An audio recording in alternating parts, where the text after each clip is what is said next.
ভারতে পারমাণবিক হামলার হুমকি দিলেন রাশিয়া নিযুক্ত পাকিস্তানের রাষ্ট্রদূত।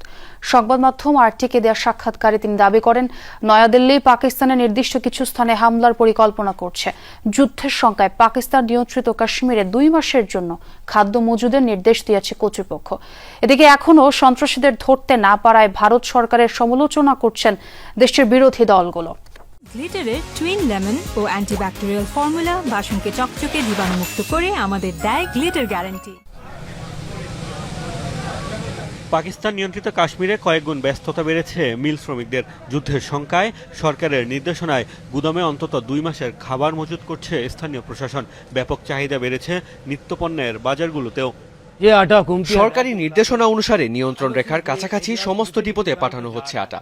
এখন পর্যন্ত আমরা 1 মাসের জন্য আটা মজুত করেছি, আরো 1 মাসের জন্য মজুত করব, সেজন্য আরো 3-4 দিন সময় লাগবে। এদিকে রাশিয়া নিযুক্ত পাকিস্তানের রাষ্ট্রদূতের দাবি, গোপন তথ্য অনুযায়ী তাদের দেশের কয়েকটি স্থানে হামলার পরিকল্পনা চূড়ান্ত করেছে ভারত।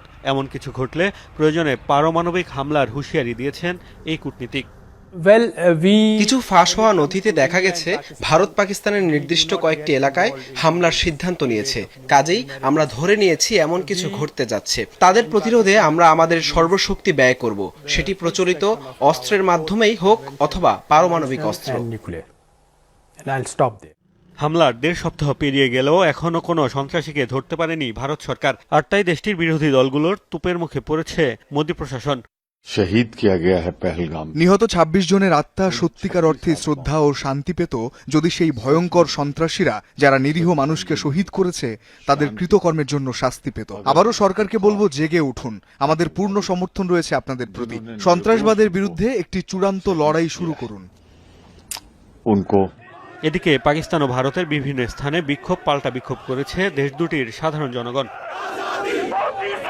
মোস্তফা মাহমুদ, যমুনা নিউজ।